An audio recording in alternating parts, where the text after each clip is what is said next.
Bạn đang sống hay bạn chỉ đang tồn tại như một món đồ hỏng chờ ngày vứt bỏ? Đã bao giờ bạn đứng trước gương và thấy một kẻ lạ mặt đang nhìn lại mình? Một kẻ mang gương mặt của bạn, nhưng đôi mắt thì trống rỗng, chứa đầy những vụn vỡ của những lần thất bại, những vết sẹo của sự phản bội và cả lớp rỉ sét của sự lười nhác. Chúng ta đi qua cuộc đời này như những khối kim loại thô kệch, va đập vào nhau, làm đau nhau, rồi tự hỏi: tại sao tôi khổ thế này? Sự thật là tâm hồn bạn hiện tại không khác gì một đống sắt vụn.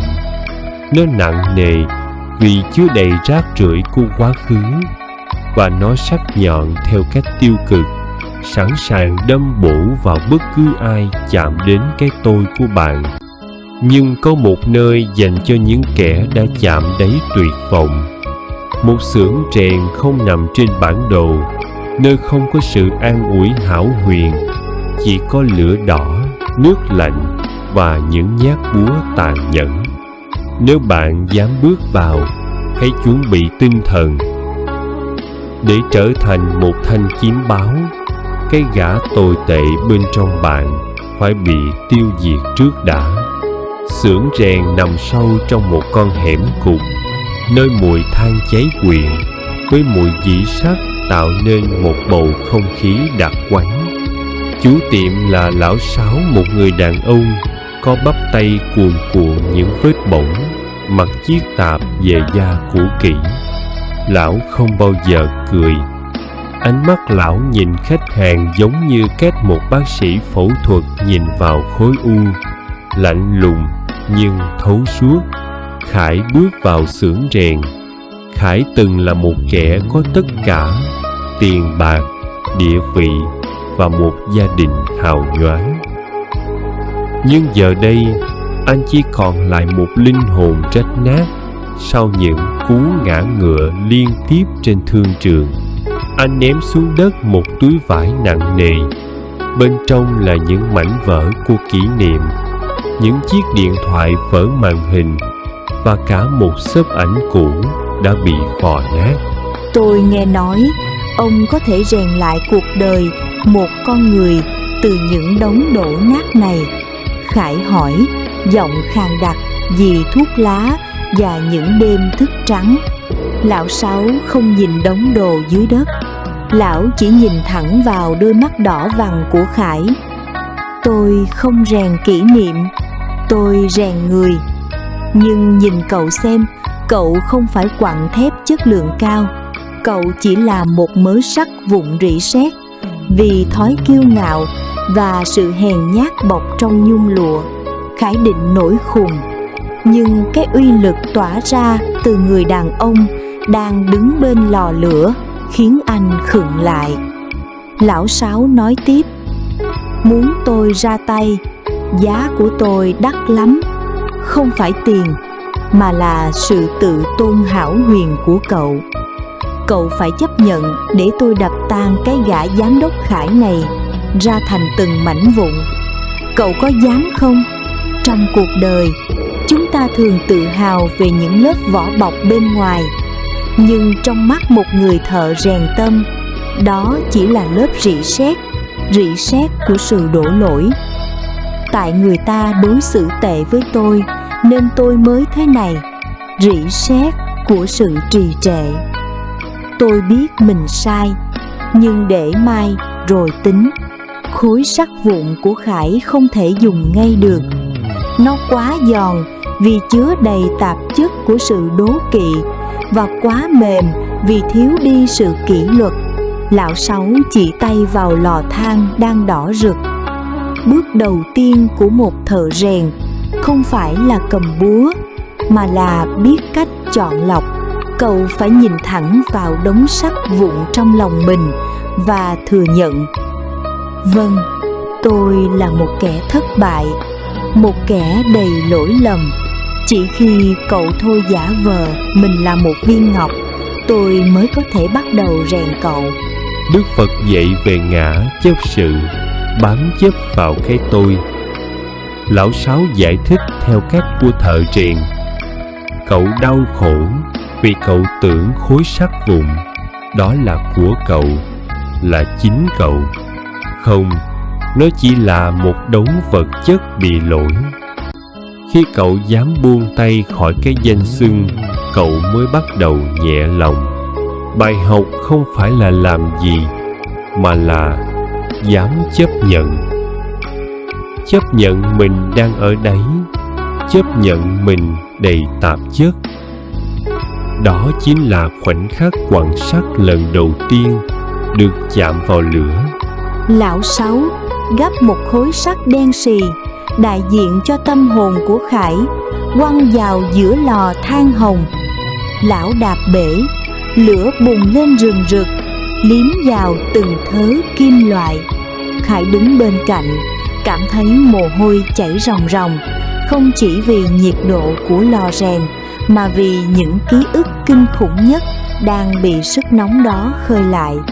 Lão Sáu vừa quạt lửa vừa nói: "Đừng quay mặt đi, nhìn vào đó. Đám cháy đó là sự thật. Nó đang đốt cháy những lời nói dối mà cậu vẫn dùng để ru ngủ chính mình hàng ngày đấy." Nhiều người tìm đến tâm linh hay sự tĩnh lặng chỉ để tìm một liều thuốc giảm đau. Nhưng ở xưởng rèn tâm này không có thuốc giảm đau, chỉ có sự tan chảy. Khải nhìn khối sắt đỏ rực lên, méo mó đi dưới sức nóng kinh người. Anh cảm thấy như mình đang bị lột da. Những gì anh từng cho là đúng, những người anh từng căm ghét, những lỗi lầm anh cố giấu kín, tất cả hiện ra rõ mồn một trong ánh lửa. Đau quá, dừng lại đi, Khải thốt lên. Lão Sáu lạnh lùng đáp: "Sắt không nóng chảy thì làm sao tách được tạp chất?" Anh muốn làm một khối sắt vụn cứng nhắc, nhưng một ruỗng bên trong mãi sao?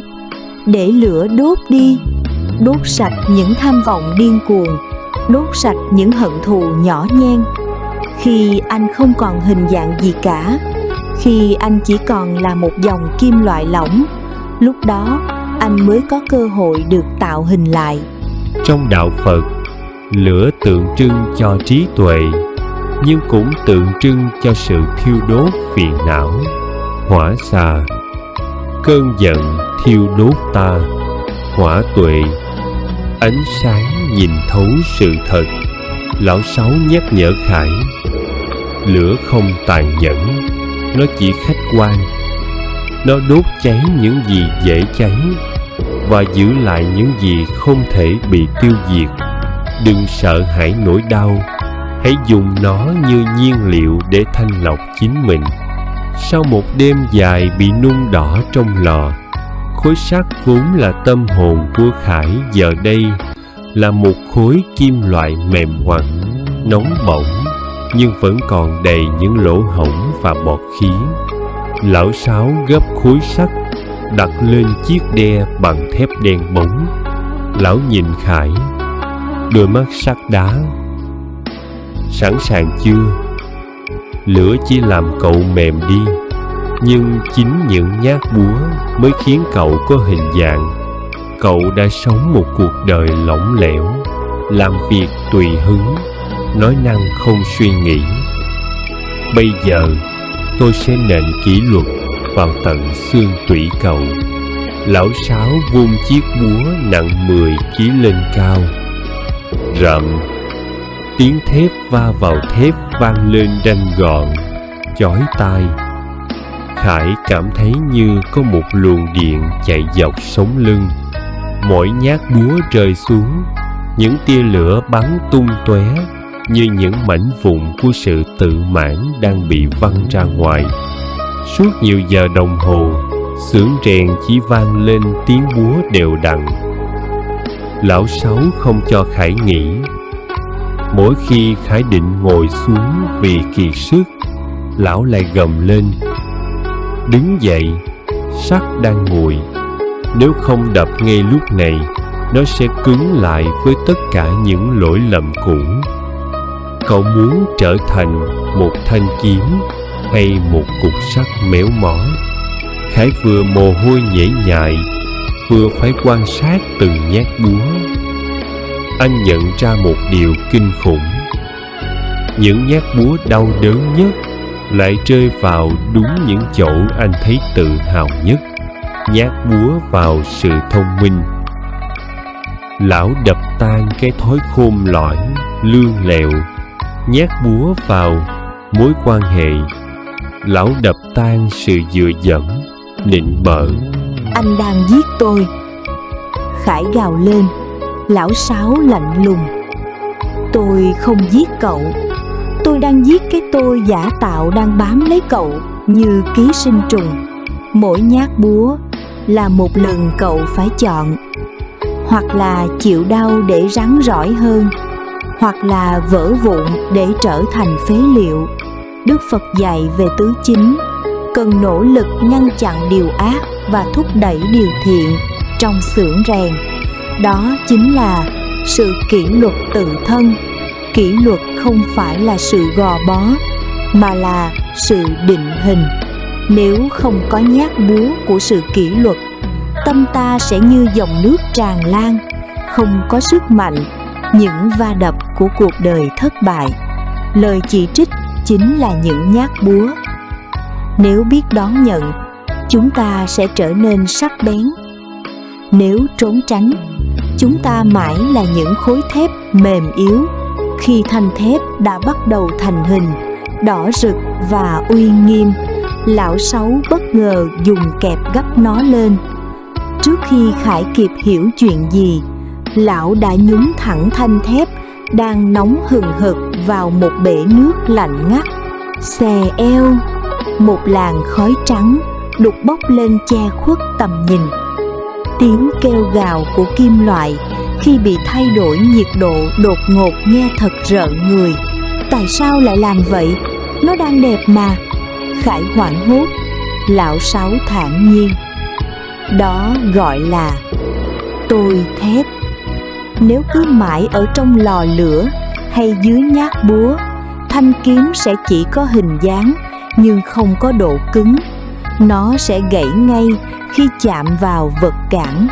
Nước lạnh chính là những gáo nước lạnh của cuộc đời dội vào mặt cậu ngay lúc cậu đang hưng phấn nhất. Khải nhìn thanh thép trong bể nước.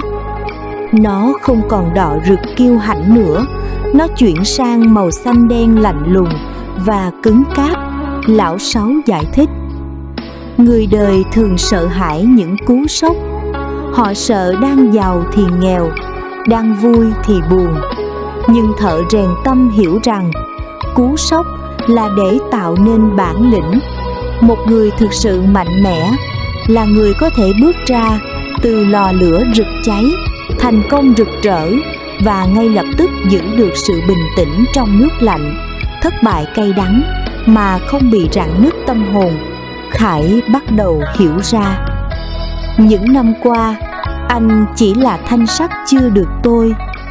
Gặp thuận lợi thì anh kiêu ngạo, gặp khó khăn thì anh suy sụp. Anh thiếu cái sự lạnh cần thiết của một bậc trượng phu, sự bình thản trước khen chê. Được mất, Phật dạy về bát phong, 8 ngọn gió đời. Được mất, khen, chê, danh, nhục, vui, buồn. Người bình thường như những ngọn cỏ, gió thổi chiều nào đổ chiều ấy. Người đã được tôi luyện giống như thanh kiếm báu, gió thổi không lay, nước lạnh không làm rạn nứt.